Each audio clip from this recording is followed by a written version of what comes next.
Want more CultureScape? Join our Patreon. Get sneak peeks, suggest guests, and join our exclusive Discord. Support CultureScape on Patreon today.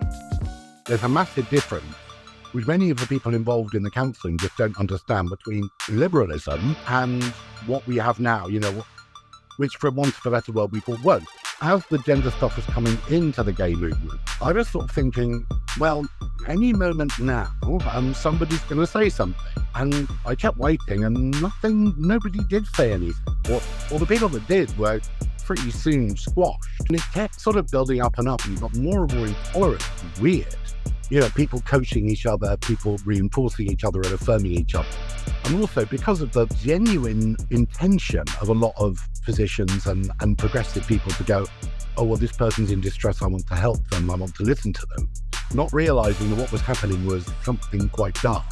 They kind of took on board an ideology that's counter to what the previous ideology was. For homosexuality to make any sense at all, we need to accept the binary of human sex. On the one hand, it's very amusing, and on the other hand, it's quite scary because adults take this stuff seriously.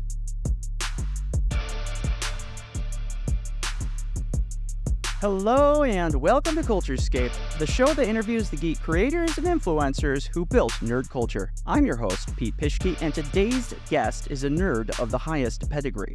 I have with me writer Gareth Roberts, a columnist and former television writer, most famously writing some incredible books, short stories, and television episodes of the hit sci-fi adventure series Doctor Who, as well as Coronation Street, Emmerdale, and more. I say was a TV writer because unfortunately 2019, despite Gareth himself being openly gay, got canceled for homophobia and being anti-trans in response to a couple of old joke tweets.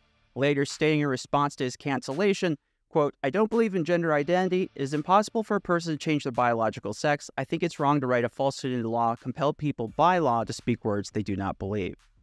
Well, you can never keep a good man down, and Gareth is back with a book about his experiences being a gay man and the many serious problems of modern gender ideology. And it is an excellent book. I have it right here with me. Gay Shame, The Rise of Gender Ideology and the New Homophobia.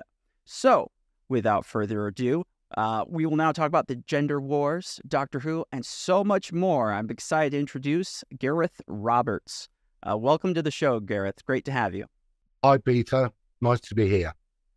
Yeah, I remember when your cancellation happened, and I was flummoxed because, one, it was very confusing because you were one of the, in the 90s, if you followed any of this stuff, you were considered maybe one of the naughty writers because, you didn't talk about being gay necessarily in Doctor Who, but it was like in some other stuff you did. And so it seemed so strange to me when it was like, Gareth Roberts is being canceled for not being progressive enough. I was like, what? Yeah. Yeah, no, it was very odd looking back at it. I mean, I think I was the first person ever to put a gay character into Doctor Who ever at all. I think, looking back on it, I think it was in a book I did in about 1994, so that's like 30 years ago now. And I just got a bit annoyed because some of the other writers had sort of put sort of gay characters in who died off screen of AIDS, that kind of thing. And I was like, oh, come on. So I just put a gay character in just for the hell of it with no sort of big deal made about it at all. So it was odd in a way, for 20 odd years later to end up sort of on the wrong side of, progressiveness, whatever that is. Considering that I sort of put some spade work in, really. Yeah, that it's interesting how that never seems to matter when these cancellations go down, that the historical component of it or the record the person has, it just gets tossed out immediately. No, it's the same across the whole gender thing. I mean, there are, as you'll know, if you read the book, if you look back at the actual Stonewall riots in 1969, one of the chief organizers of the Gay Liberation Front that was born the day after the riots died down, Fred Sargent, who's now 75, 76, he's actually been sort of disowned, cancelled, chucked out of everything, pretty much for the same reasons that I was. And that's incredible when you think about it.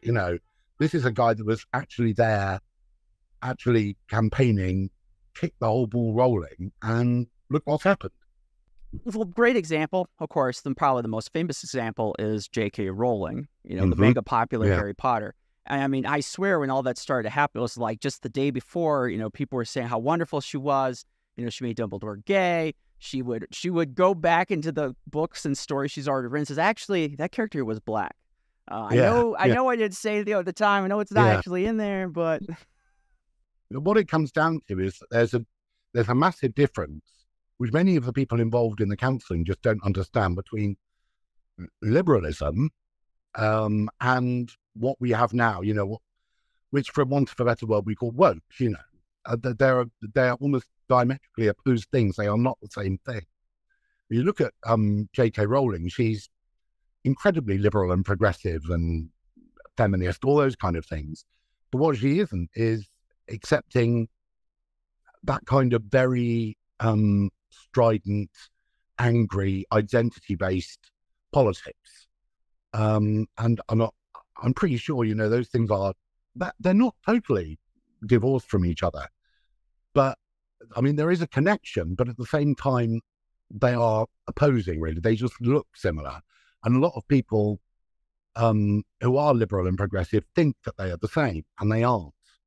So when they're defending woke, they're actually defending something that is completely opposite to what they actually think, but they don't know. let's move back a bit because people should hear your background because that's actually very Sure. important to your story. Yeah. Yeah, tell about you write in the book, you make a joke about when you told your mom about you were gay, that you were like at a grocery store by the Yeah. cat food aisle. Yes. Yeah. Yeah. I mean, that was just something that slipped out. I think we were having a bit of a row, the way teenagers and their parents do. And I just kind of burst out with it. And even at the time, I remember thinking, this is funny. It's meant to be this sort of epochal moment. But actually, I just remember thinking, oh my God, this is really funny, isn't it? So that kind of went into my personal law, really. But yeah, I'm 55, so I grew up in the 70s, became a teenager in the 80s. So that was the time of the AIDS crisis at its height. We had in this country we had quite a nasty tabloid press in the 80s, and so that wasn't pleasant. On top of the AIDS crisis, and we also had some quite nasty laws, which I mentioned in the book. And we had a law called Section 28, which was it didn't do much, but it sounded very nasty. So that wasn't fun growing up, And then as I grew up, I mean, in the 90s, just as Doctor Who was finishing on TV for the first time, I got involved with the books, the spin-off books of new original fiction of Doctor Who then. Quite early on, it was about 1990, 91.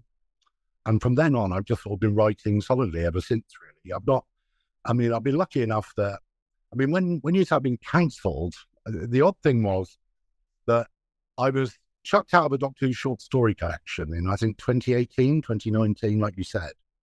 I hadn't written for Doctor Who in any format before then for about 5 years, but I've been doing other TV stuff. And that was just the natural way of things, in TV. If you work on a long running show, occasionally, you just drift away from it, or they drift away from you, that kind of thing. So that had happened.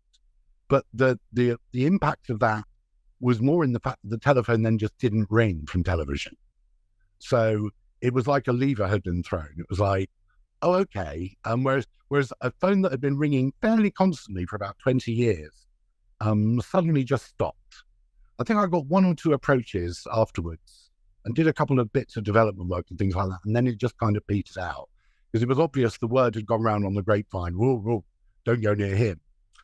But at the same time, luckily enough, I started writing for magazines, newspapers, online magazines, I suppose you'd say. And that took off. So I was very lucky, in the fact that I was able to find a new home doing something else in writing. A lot of people aren't lucky like that. And also, we can't all go and work for the Spectator, you know. It's not like they're very nice people, but, you know, they can't take on thousands of cancelled people, you know. So I was lucky in that regard. And, you know, it's a really nice writing gig to be able to do that sort of thing. It's very different as well. So I was kind of getting a bit tired of television and a bit suspicious of it as it was changing. It's sort of gone from being that real mass medium of like millions and millions and millions of viewers. And when I was working in Coronation Street, we had a panic if we got less than 20 million viewers. Nowadays, nowadays they get about 2.5 if they're lucky. So I just started to think, you know, I think when I was working on, there was a Doctor Who spin-off I worked on called The Sarah Jane Adventures, and they moved us slightly in time schedules, and we went down from about 2 million to 1 million viewers. And I remember thinking, well, you know, the fandom, the viewership is very vocal, very enthusiastic, but at the same time, you know, to me, 1 million viewers sounds like nobody. So I've had to get my head around that, because that's changed a lot in television, changed a lot of the media world. But my kind of writing was always, and is still, I think, sort of dedicated to appealing to the widest possible audience. I find it quite hard to be niche.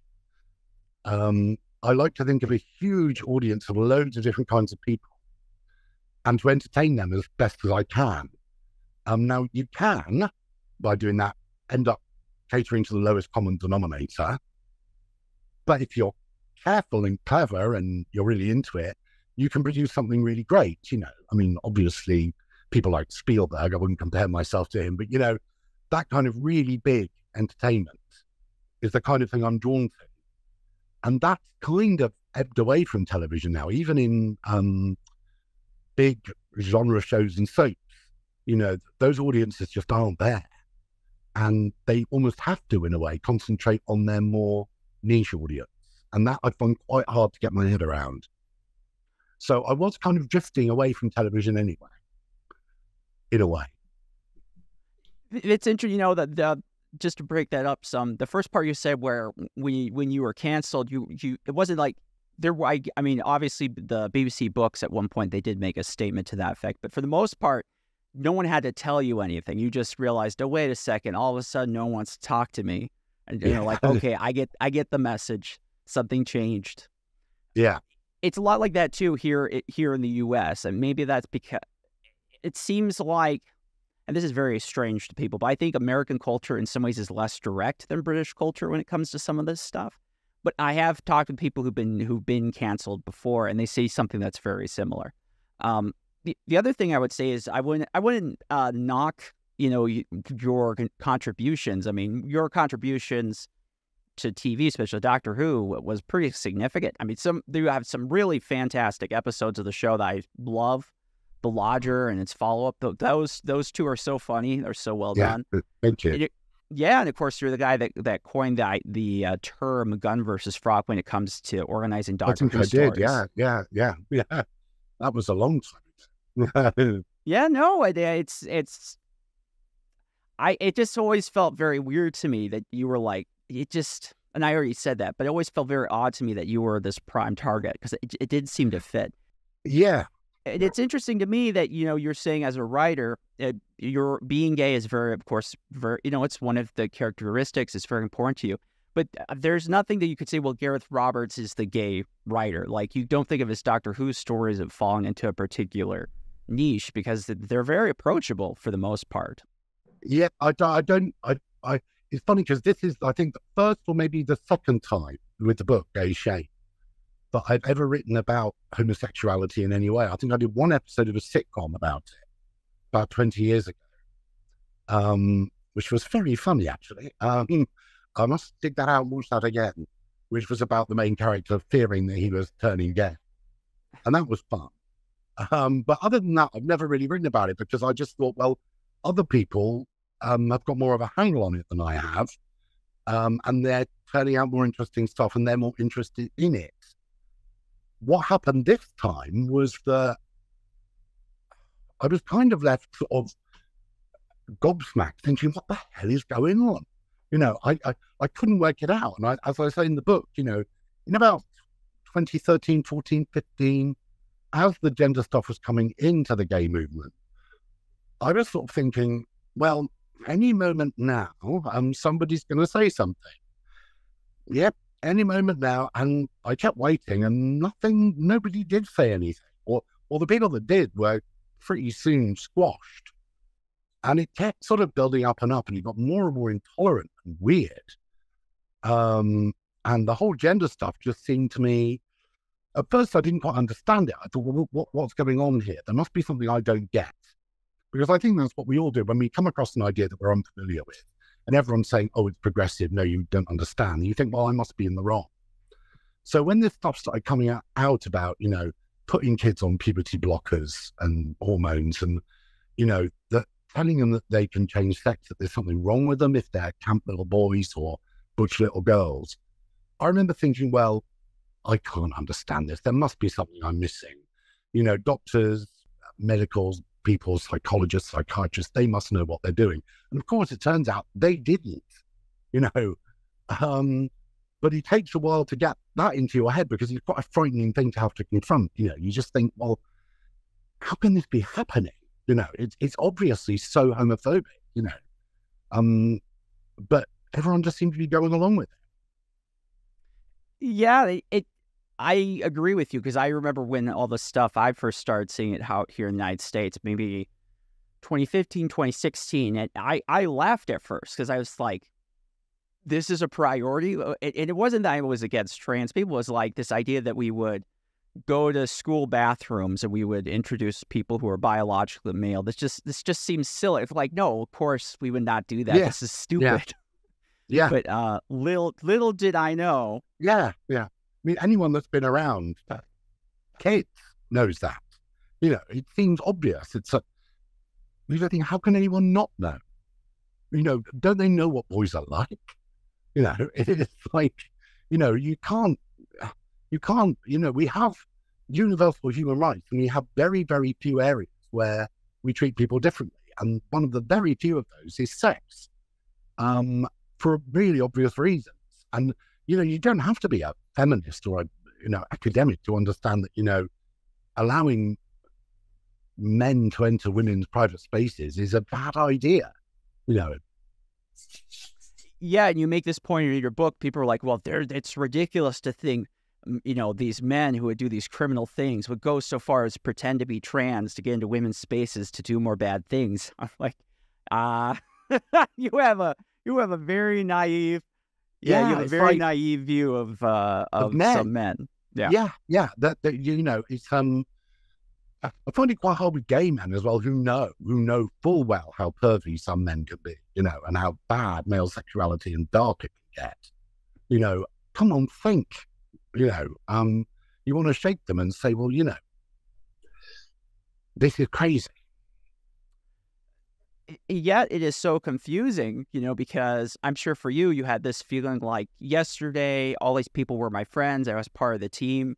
We were all good, and then the next day I'm gone, and you didn't really change your positions at all. You were basically the same person for all intents and purposes. But everyone, all those people that you count on as friends, well, not everyone, but many who you would count on as friends, I mean, they all left you in the dust. It's really sad. Well, it wasn't, to be honest, it wasn't a lot of people that I would call friends, to be honest. The people I would call acquaintances did that. But people I actually know as friends weren't bothered at all. People I would count as friends, even if they weren't public in their declaration, they were sending me messages saying, of course, I'm completely on your side about this, but I've got mouths to feed, I've got kids, I've got, my husband or my wife is, relying on me and I can't say anything. And that's fine. I can sort of, I totally understand that. Because it does mean for those people financial ruin if they speak up. And so, to be honest, there were a few surprises. There were people I thought were incredibly safe, gay men of my acquaintance in that Doctor Who world. I thought, oh, well, they're obviously got their heads screwed on. They're sane, reasonable people. And they suddenly started putting the pronouns in the email signature and talking about turfs and this sort of thing, and that was a bit of a shock. But again, as I say, I count myself lucky. There was nobody I'd actually say was a mate, a proper mate, that went down that path. Okay, so this is kind of the heart of your book, but the big question is, why is it such a touchstone? Why is it so difficult to have this conversation about the realities of bodies and human sex? Because it feels like, and this is a great point when they talk about how these physicians, when they have these conversations with these kids or teenagers, they're coached in very much in language that's not based in biology or reality. It's very almost like make-believe fantasy. You know, this is how we're going to make you your perfect self. And it's not said out loud, but the expectation is, oh, you'll be just the same as a person that was born of that sex. You'll have, all the same working parts. They'll be exactly the same. Everything will be wonderful. When the sad, harsh reality is that no matter how much we might want it to be different, the body that you were born in, the biological reality that you were born into, you're kind of stuck with. Yeah, it's unchangeable, which we all knew 5 minutes ago.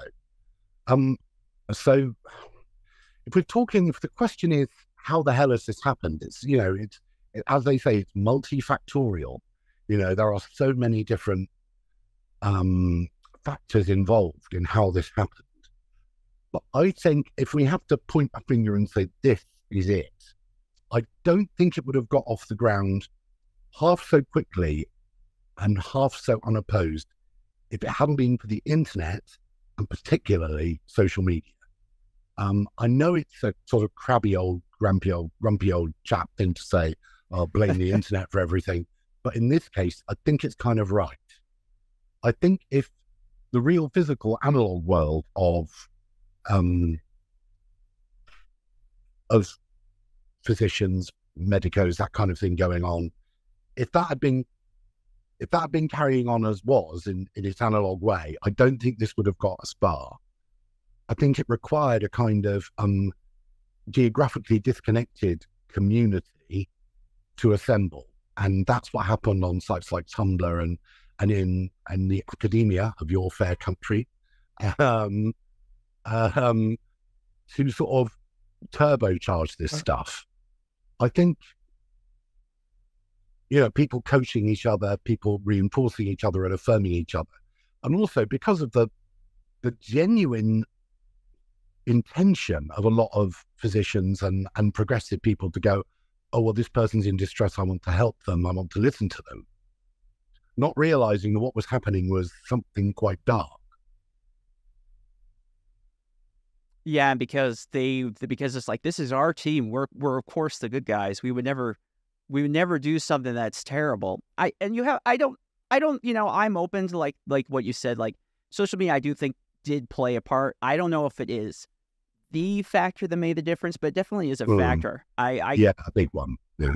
I would say, even from my own personal experience, reporting on disability issues, talking with the disabled, some bad ideas with social media can really grow legs. It can get really ugly. There's been, a reaction to a lot of the stuff that's been going on with like chronic pain patients, the problems with accessing their medication. There were, every now and then you have this problem with social media where some people talk about, they'll be glorifying the idea of suicide, how euthanasia will be so wonderful. And it'll just grow legs so quickly. And so many people just go along with it, and no one will say, wait a second. Yeah. This is a terrible idea. No, don't do that. But for whatever reason, social media, it doesn't seem, you don't get people like you or me who are like, okay, wait a second. Hold on a bit. Yeah. This is the problem. There's kind of self-selecting communities of electronically distanced people that aren't talking to each other face to face. So that aspect of human communication is lost, tailoring yourself to fit the other person, that kind of interpersonal stuff. And I think that leads to people going a bit crazy, to be honest. True. What do you think it is about the gay community in particular? Because this is one of your points of the book, that you think that if it wasn't for the gay community's acceptance of gender ideology, this idea that, with the medications, the surgeries, social conditioning, that people can switch from male to female and it'll be a perfect recreation. You said that if it hadn't been accepted in the gay community first, it never would have gone out and become accepted by the mainstream. Do you want to explain that idea? Well, I think if it hadn't been taken on, I mean, in this country, our big gay rights charity is called Stonewall. And in 2014-15, they changed from being an LGBT charity to being an LGBT charity. And I think that gave the imprint of respectability to the gender movement. And I think it was a kind of a way that the idea got in, was that it got into the gay rights scene. And I think a lot of that was because many of the battles for gay rights in the Western world had been kind of won, at least on the immediate visible surface. You know, we had equal marriage, lots of legal recognition rights. You know, you weren't chucked out of the military anymore, all these kind of things. There was adoption. And I think what happened was there was a huge gay rights movement and charities and organizations that had, in essence, achieved a lot of their aims. So they were looking for a new cause, a new thing to campaign for. And at the same time, gender was coming along the line, and they kind of leapt for it. And what happened is that they kind of took on board an ideology that's counter to what the previous ideology was. So, you know, obviously, for homosexuality to make any sense at all, we need to accept the binary of human sex, you know, as everyone did until 5 minutes ago, because it's obvious and nobody ever questioned it, because it's insane. You know, people gender bending all the time. You know, we have Boy George and Annie Lennox and whoever, you know, for decades going back, but that wasn't changing sex. So it was kind of the next progressive thing, the next nice little opinion to have, the next cause to fight for, but it actually contained something that was antithetical to the original purpose of Stonewall. And because if you don't define sex, then you can't have gay people. It would be pointless. If everyone's just a sort of non-binary mishmash, then there's no gay people. And of course that's nonsense, because, you know, gay people have been, sorry to use this horrible word, oppressed for in so many different ways, in so many different cultures, in so many different time periods, because they're homosexual, because they have sex with people of the same sex. They have relationships with people of the same sex. Nobody was getting at them for, you know, their gender identity, you know. And also, you know, the concept of gender is so varies between every different culture. You know, if you look back at the ancient Romans, their idea of an effeminate man was a man that was very, very heterosexual. So you know, they're sort of, you know, when they saw someone coming along looking a bit camp, they were like, "What's your wife?" Because that signaled that was a man that was too interested in women. So, you know, that's inconceivable to us. But it just goes to show how gender, you know, the expression of sex roles, if you like, is totally different from sex, and it varies, it changes across all societies.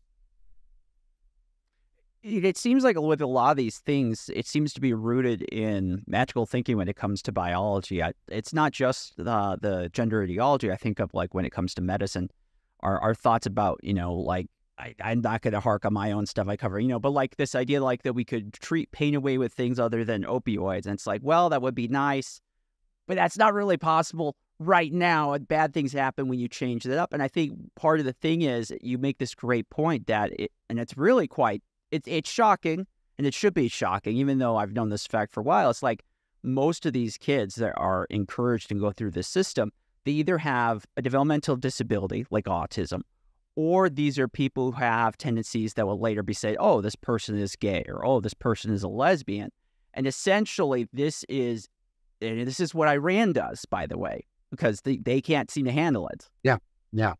It's interesting, the autism thing, because I remember when Doctor Who came back on TV and was really kicking off, I did various signings and things not with the sort of hardcore fans, but with younger teenagers, kids that weren't sort of involved in the big fandom, if you like.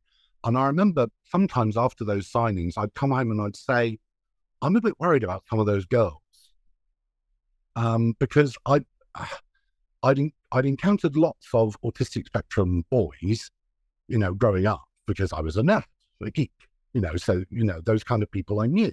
Yeah, one And I of probably have a ours. few, yeah, I probably have a few tendencies in that way myself somewhere. I'm not quite sure. But I was seeing lots of girls who were obviously on that path. And I thought, nobody's talking about these girls. Nobody's worrying about them. And I'm a bit worried about them. I hope they'll be okay. And a few years later, that was when the gender body dysmorphia thing in girls really kicked off. And I think, again, it was, if you look at these people, they're often very geeky. And it's sort of, I'm not terribly sentimental, but it does kind of break your heart when you think about it, because you just think, what has been done? When these people really needed help, they were sort of given this kind of cult-like belief, which has then been reinforced by the media, often by their parents, whatever. And where's it going to lead them? It is horrific, and it does remind me, going back maybe to the age of eugenics, when they would take people who were a bit too rowdy, or maybe they did have something mental illness, they get an ice pick. It's not that different. It's I mean, what I really hope happens is that, and I think it's getting there slowly, is I hope there'll be some exemplary damages in court cases. And I think that will kind of put the lid on it, hopefully.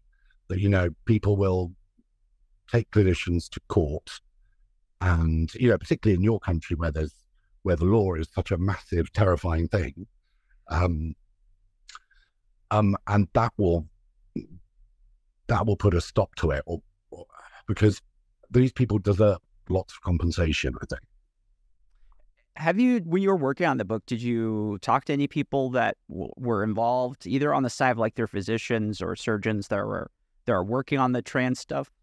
The book isn't really about the trans cohort, as it were.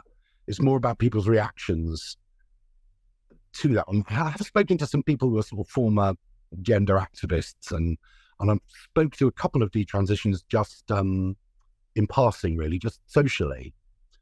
But to be honest, I think with people like that, I'd rather speak to them as people, because I think they probably appreciate that a bit more than being like, oh my God, what happened? And, because they've been through a lot of that, I think.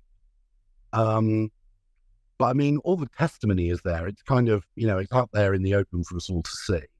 But I was more concerned with the gay male attitude to the whole thing, really. Fair enough. It is interesting to me, and it is really sad. And you go back to it near the end of your book, and you're talking about, at some point there will be some kind of societal reckoning, because all these young people that have been pushed through this medical system for huge amounts of money, and at the end of it, they basically just get dropped like a hot rock. They're just, okay, now you've gone through this, we've gotten our money off you, now you're on your own. It's terrible. It doesn't help that, I mean, in our country now, we've just had a report by a leading pediatrician about all this. So it's kind of brought it up to the surface. I know in America, there have been lots of kind of state laws passed, and state by state laws, and the president is possibly considering unrolling those and putting an executive order in. So I don't know what he's up to. But it couldn't have come at a worse time in a way, because, both American and British politics are kind of in a weird deadlock. And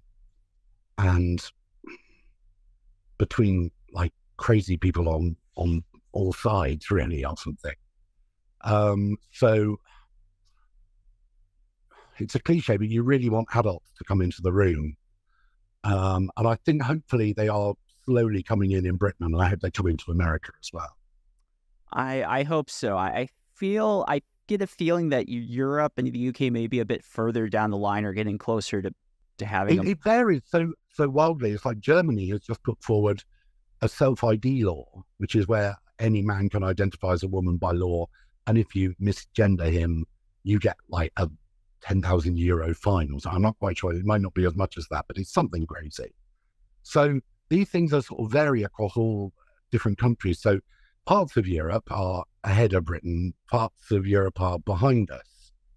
And it's the same in the States. Obviously you have your federal law, and then there's all kinds of different things going on across the country. One of the things I thought this was a very interesting, a very smart point. You said that one of the issues that a lot of the gender ideology discussion, just LGBT question in general for gay men in the gay culture is, how much do we want to be accepted in the mainstream? You said, you make this wonderful point. This is how I feel about a lot of different social issues. Is I thought the whole point of this movement, the end point was being gay, being married to someone, having just a normal, boring, bourgeois kind of lifestyle. That was the end point. Where for some people, the idea that all this will just become normal is like that's like the worst thing they could ever think of happening. Yeah, I think they're frightened. And also I think it happens a lot with teenagers and young people, because they've been sold this razzmatazz idea of this fantastic identity.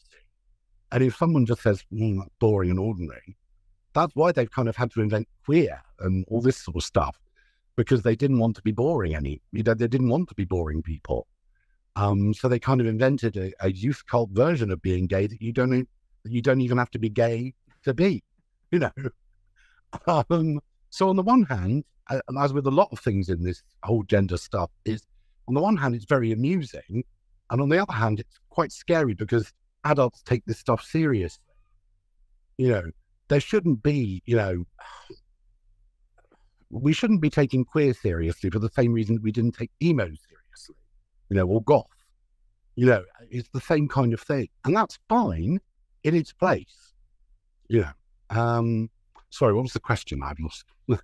No, it's okay. I just think it's interesting. Like, you look at like the comic book industry, and this is someone that's noticed. If you look at a company like even DC and Marvel, and the number of people who self-identify as lesbian but are married to a man, I would not be surprised if it's 80+%. And you see this across people my age and younger, where you just don't want to be the bad people are the straight white people, so you want to be anything but that. So then when you're like, well, so how, when you ask them, how do you identify? And they say, well, I'm queer, interested in being polyamorous.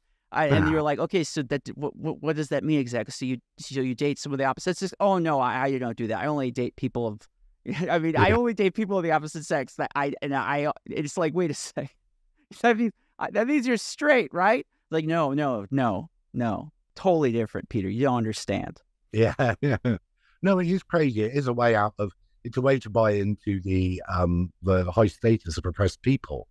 They can't pretend to be black or ethnic minority, whatever, but they can pretend to be gay and get away with it, or queer. And it's just because their culture of that kind of upper middle class urban youth has kind of become hinged around the high status of being oppressed. That is, if you are a minority of some kind, then it gives you points. So of course they will start to gravitate towards identities that give them points. So, if you're just another middle class straight white kid, you're going to get the hair dye out and give yourself a nose stud and put your pronouns in your bio. Because there's a huge incentive for it, But of course, I laugh, but you're right. Like, there's a ton, a metric ton of people that do this. Yeah. And it's to a veteran like me, it's amusing, but it's also very annoying, because you just think, well, this is nonsense. It's you don't know jack shit about this. Yeah, it comes, Patton Oswalt, I think he moved away from this because he was this close to being canceled. But the comedian Patton Oswalt has this great bit in one of his stand-up routines where he talks about, he's attending a family event, so he's talking to like a nephew. And they're talking about, this, he's like, Patton Oswalt, for those who don't know, he's gay. And his nephew, he's talking about, is also gay. And he's talking with his nephew, and his nephew is upset. He's like, why are you upset? He says, well, the gay prom. Well, the problem is the gay prom, it's not happening at the same time as the straight people prom. And so that's a problem. He's like, wait a second. Yeah. Wait a second. Back when I was a kid, the idea that there would even be anything like a gay problem, let alone gay, was like okay at all, was such a crazy stance. But at the same time, he says people like RuPaul were getting, you know, taken down. And it was like, RuPaul, he didn't lay down so he could have all these, these young teenagers and 20 somethings just run right over him. Yeah. It's Yeah. that's how I feel about kind of with you, Gareth. It's like you were one of these people that actually, actually did go through some of this negativity and all the hardships that came with it, like the AIDS crisis. And then all these people are like, well, Gareth, he's just behind the times. He's a dinosaur. Um, this situation, because of having lived through the previous situation, and I was talking about this to Bev Jackson, because we both thought, well, we both lived through a situation where the news media was lying. You couldn't really mention this stuff in public. If you mentioned it in public, you'd be cancelled. We've lived through it before. So it sort of gave us a bit of hope that we could see it change again. I mean, in the book, I talk about how in the 90s, there were several moments when the sort of greater acceptance of gayness in the culture just happened quite quickly in a lot of ways. There were sort of moments when you just think, whoa, what was that? When just a very trivial things that nobody would blink at now. I remember, I think I was watching a DIY show, a repair show, something like that, in about 1995, and there were two gay guys on it, and nobody said anything about it. And the house was just like, oh yeah, Tom and Joe have got this problem with their shelving or whatever. And I was just sort of sat there going, what? How has it happened? This isn't the world I grew up in. And oddly enough, I'll have to be honest, I did feel a little bit of, oh, we're not special anymore. So I can sort of see when people feel that, not as strongly. And I soon sort of tamped that down. I didn't carry it with me. But I do remember feeling it just a little bit, going, oh, we're normal now. We're boring, aren't we? Oh, that's going to take a bit of getting used to. So it's one of the sort of benefits of being a bit older is that you have sort of lived through these kind of situations before. It is, I would say in previous generations, there was an understanding that normality was something that was good. Like it was good that you wanted to be normal and ordinary and not standing out. Whereas I think now it feels like the value of yourself depends on how much attention you can be equated, which is why like every kid wants to grow up to be a YouTuber, and people put so much into the attention economy. Maybe it's just a cultural attitude difference of the generations, but I think it comes with heavy negatives. Yeah, a lot of heavy negatives. I think, one of the things that really appalled me when I first understood about it was kids talking to each other at home in the evening, on their phones. I mean, I know it's been going on for quite a long time now, but I remember thinking, but that's horrific. Because when I was a kid, getting away from your peers, being at home on your own or just with a few friends was such a valuable thing. And to suddenly be connected via Instagram or whatever to your whole sort of school community or peer group where people are going to be talking and bitching and doing all the kind of usual teenage things, I was like horrified by that. And I think there is that feeling that, I feel it as a man in my, my sixth decade. I sort of feel, God, I'm connected all the time. Life didn't used to be like this. You're kind of on all the time in a way. And for kids to have grown up and never known any different, I think I look at it sometimes and I think, well, no wonder they're a bit crazy. No wonder they want all this validation and attention and people looking at them. It's not a particularly healthy way to grow up and to be socialized. Do you think that there will be a culture reckoning on some of these things? Like you do make the point that you think that there are two possible futures. One is people get a bit more reasonable and it turns around. The other future is they don't. Yeah. I think on gender, I think there will have to be, simply because you can't run away from the truth. And it's just such obvious nonsense. There are all kinds of other culture war issues where it's a bit more difficult because they're bigger for a start. the more people are involved. I mean, what's happened with interethnic relations in the last 10, 15 years has been really depressing, I found. That I thought, again, I thought we were sort of getting to quite a good place, and this country's got a totally different history to America. And suddenly it's become like a big thing again, and people are very angry, and there's all this kind of clashing and division. And whether things like that can resolve is very difficult, because whole industries have grown up around perpetuating that kind of division. And academia, particularly, is like somebody stirring an ant's nest. It's nasty, nasty stuff. So how we get over that, I don't know. But with gender, I think, I don't know, it's difficult because we've just had this report in the UK. So many people have kind of started edging back, or what we call in this country a reverse ferret, which is when somebody, usually a politician, starts backing away from a position that they ferreted themselves into.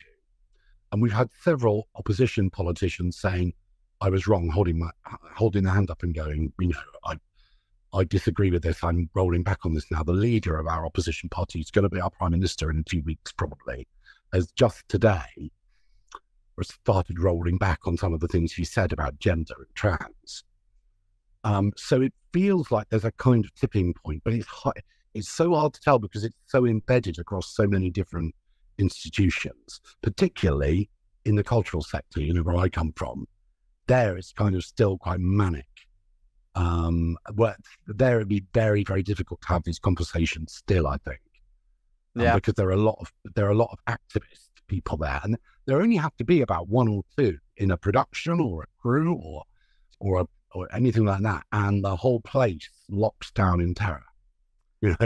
Yeah, that is true. Because in my experience, they can send the rocket up anybody, and that's going to be a harder thing to change. I mean, I don't know if this is a new story in America, but in Scotland they have their own government, a devolved government. It's kind of like they're in our parliament down here in London, but they've also got their own one up there. And they just lost their second leader, their second first minister, as they call him in Scotland, because of a gender-related wrangle. They've blown up in their faces. And it's mainly that's caused them to lose their position, that they've had to resign. But the news media in this country, in the BBC, ITV, the big stations, have tried to sort of waft that away from the telling of the story. They're kind of saying, it's because of climate agreements and all this kind of thing, whereas it was quite clear that that report and the reaction to it played a large part in the defenestration, as you might call it, of the Scottish First Minister, who's just resigned yesterday. But it's things like that, when you see the big institutions still not covering the story, that you think, well, the BBC still has a lot of activists there. And how do you begin to unpick that? Because they do, I've worked for the BBC for decades. I know what those people are like. They think they're the good people. They think that things are settled. They think that progressive things are nice and we're all moving forwards and that kind of thing. So they're kind of easy prey for activists who sort of smile and get these ideas taken up. And there are big LGBTQ plus staff networks in these places. And they're kind of across so many different kind of corporates and public sector institutions. I was like, there's a bank in this country, an internet bank. And somebody, I can't remember the exact story, but one of the customers did a freedom of information request to find out what the bank was saying about him. And the bank was full of, he got these intranet emails from the bank, and they were saying things like, oh, he's such a transphobe, such a TERF, all this sort of stuff. And it was like, what the hell? This is a bank. What are they talking about? Their customers fall like this. But this is the trouble when you have the kind of universities in this country and in yours churning out these kind of activists who are a bit crazy. I mean, you look at Colombia at the moment, you know, and that situation is out of control, insane. Yeah. And I don't see anyone taking steps to actually get to the nub of those problems, you know, which were apparent about 10 years ago. You know, it was about 10 years ago when there was that Evergreen campus thing, you know, which was kind of similar in a sort of the germ of the madness of it. I think it was Brett Weinstein, the professor. There was something happened where he was like barricaded into a room and the students were going crazy. And I think it was about 2015, 2016. Yeah, that sounds about right. Yeah, but if somebody had done something then, you know, and you had a supposedly crazy right-wing Republican president for 4 of those years, and he didn't do anything about it.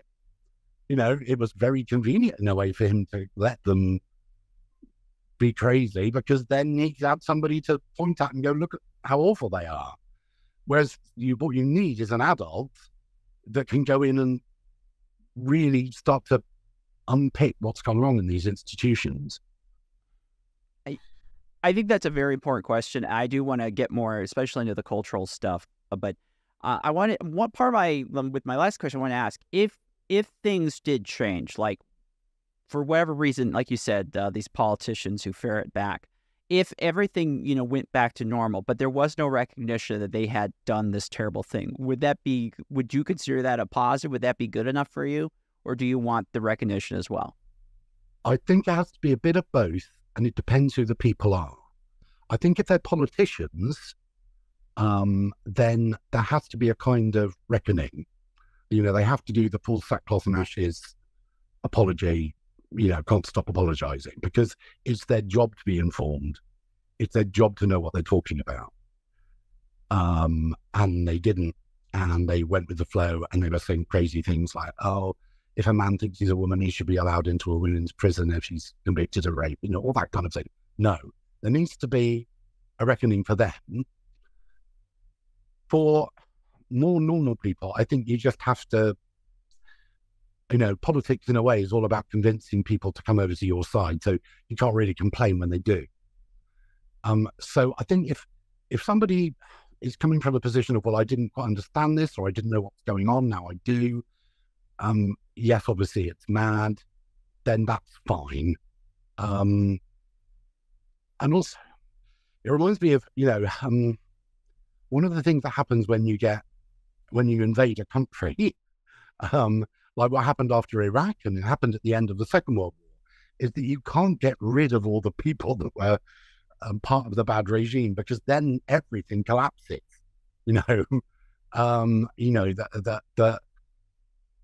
when Iraq collapsed, when the Saddam Hussein regime came down, they tried to, the Ba'ath Party or whatever had become such an integral part of absolutely everything. The people getting revenge on them, well, they did it, and then there was nobody to run anything, nobody who understood how to run anything. So you have to have a kind of realpolitik view of how these things work. You know, there are so many charities that have taken the gender shilling and parroted this stuff, but you can't close all the children's charities down because they were bad about this one thing. You know, you need people with expertise and experience. You have to accept it, and even though it's very annoying, you have to bring them over. I agree with you on that completely, but it is a very unpopular position to take with, I would say, the anti-woke, because anytime I cover stuff like on journalism or news or culture, I'm like, look, because in their minds are like, we just clear out these institutions of everyone that's a problem, and then somehow they'll be filled with the people they like. I'm like, look, none of this is very realistic. No, you're quite right. Yeah, that's a big problem. Well, I appreciate you writing the book, Gareth. It is a very good book. I highly recommend it to people. It's a funny book. It has a lot of British colloquialisms. And I was a bit worried about that. I thought, will he get them all? We understand. I like it. I think it's fun. I think for Americans, part of the reason why they like British TV, especially Doctor Who, is it does have a little bit of that local flavor. Yeah. That's great. Thank you, Peter. That's been great. Yeah, no. Do you mind if I ask you a few questions that are not directly related to book, maybe only Yeah, tangential? sure. Yeah, I can go for about another 10 minutes. That's all right. 10 minutes. Okay. What do you think of Doctor Who where it is currently? I haven't seen it. I haven't seen it, to be honest. I haven't watched it since I think the first series of Jodie Whittaker, which I think what happens if you're really a fan of something and then you've worked on it, it kind of takes the fandom away in a weird way. You kind of just sort of view it as, oh, is that? It was the same Coronation Street. I watched it, from the age of like 4 or 5, and I don't think I've missed more than 2 episodes. Then after I'd worked on it, I was like, oh, that's on, is it? I just it didn't have the same appeal. It kind of lifts it off you. So I sort of watched a bit of the Peter Capaldi ones, and then I just kind of drifted away from it. I found with that Jodie series that I watched that it was kind of, it reminded me a bit of the Hallmark Channel. It just seemed sort of like, nice television. But I just kept on I kept fiddling with my phone, which is a terrible thing. And I think when you reach that stage, you're kind of, you're out the other side, aren't you, of a fandom? So I honestly haven't seen it. I don't know. I mean, I see little bits of stuff in the news, but that's it really.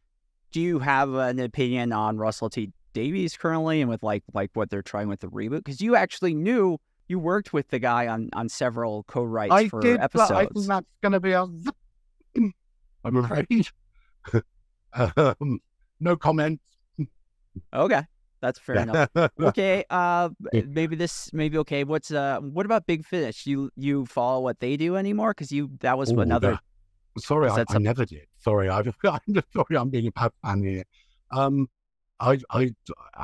thought there was. I remember when it started. I thought, well, this is nice, and then so much of it came out, and I sort of got overwhelmed. And suddenly there were CDs stacking all around me. So I think I did 1 or 2 of them with Clayton, and I did some Tomorrow People ones, I think, and they're always great to work for and very nice. Yeah, they adapted some of your stories. Yeah, they did. Yeah, I'm saving those. I haven't listened to them yet. I'm saving them. I'm saving them up to listen to one day. So yeah, I mean, it's all good stuff, isn't it? I mean, it's that they just always seem to be releasing. There's more and more content, and I prefer things to I prefer to have a little treat every now and again. Would you ever be interested? Probably a very bad business model. Sorry. No, you're fine. Would you ever be interested in writing more Doctor Who? Because you did have a short story that's going to be an anthology. Yeah. I don't know. The weird thing about that was that I did that as a kind of favour for a mate who was editing that and had a slot. But I hadn't really thought about Doctor Who writing wise. I've written so much of it, There was, because it wasn't only in the TV episodes. There are about like 10 books and endless comic strips, and I even did a stage show, a sort of weird glam rock kind of stage show with Matt Smith's hologram, like that ABBA Voyage, but with Doctor Who. So I kind of, there was kind of a point about when I was doing my last Doctor Who, the Peter Capaldi one, where I was sort of sitting down and just, every time I wrote the Doctor, I was just going, oh God, not again. It was starting to, I think Adam West said that by about the 3rd season of Batman, he was like getting things out of the fridge and going, damn it, at home. He was just, he was talking like Batman and thinking like Batman because he'd been so intensely involved in it. And there's a danger of that with Doctor Who, I think. You just start to think in those terms. But I'm also quite interested in what's happening to me writing-wise now. That I think going back into the TV world would be hard for me, even if they'd have me in, because I've sort of got used to being able to write things really quickly, have them very lightly edited and put out straight away. Often, like, this morning I woke up, I wrote an article, I wrote it about 6 o'clock in the morning. By 8 o'clock in the morning, it was online. And I love that speed, that's fantastic. In television, you can tell a joke and wait 8 years for it to actually be transmitted. That's happened to me before. Wow. That is, because that is a long time. There's so much fannying about. There's so much, well, we're not sure about this series, and oh, maybe develop it for another 7 years, and the weird thing about TV is that there's always oodles and oodles of time where they're going, oh no, maybe in 2 years' time we'll get round to that, and then suddenly they go, start it now, write it by tomorrow, it needs to be filmed by the end of the week. So it's like that has like two paces. I think that would drive me mad. I don't think I could quite handle it anymore. I had so many questions to ask. I agree, though. I like it. That's kind of the job, doing the columnist thing, because it's like you get to write what you want when you want. You don't have to go through the rigmarole. It's on my list of goals. It sounds like to me, because I remember when all this cancellation happens, there's not a very big YouTube Doctor Who community. What it is, Mr. Tarso, these people like Gareth Roberts, he's been canceled. His life is ruined. He deserves it. And it sounds like actually to me like you were already kind of on your way and being done with Doctor Who and TV writing. Oh yeah. It was weird. I haven't read, because I think what happens with fans, particularly young fans, is that they don't understand that their kind of level of fandom is not how people involved in the things they like actually experience them. It's like when you get people going, J.K. Rowling has destroyed her legacy. Like, yeah, that's why she's got, still having bestseller books you're selling millions of copies. That's why she's got a stage show that's booked up for 8 months ahead. That's why she's got a whole new Audible series of Harry Potter coming out. What are you talking about? It's like because they can't cope with their little internet world not being the real world. And yeah, it's that strange thing about, you'll never write for Doctor Who again. It's the worst thing that could possibly happen to anyone. Well, it's it's not that much fun doing it, to be honest. It was actually more fun being, the most fun I've had from Doctor Who was watching it, as a kid when you're supposed to, as a teenager or whatever. Actually writing it could often be a pain, it could be a pain in the ass. There was so much going on. There was so much technical stuff going on. There was, so I, it's difficult because I think these people think, oh, it would be my dream. So they don't understand that the professionals are running around going, oh, it's my dream come true, all the time. It's a job and it can be quite a difficult one and a fulfilling one. But one of the things that I noticed about being in Doctor Who, making Doctor Who, was that you didn't have time to think. You had time to think about your episode and the little bit you were doing. But conceptually, or on a wider frame, the way that fans look at something, no. The head writer, maybe he was thinking about that in quite an abstract way, in a long-term way about what we're going to do this year, next year. But, as a writer on the show and other people working on the show would be the same, your little bit of the production process is all that matters to you at that point. You're sort of, it's very, very technical, particularly for Doctor Who.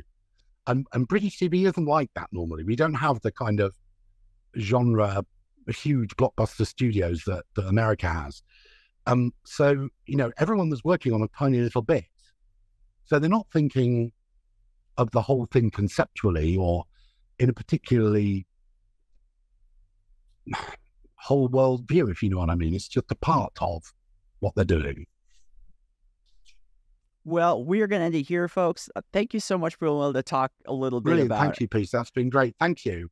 People, please check out Gay Shame, coming out very soon.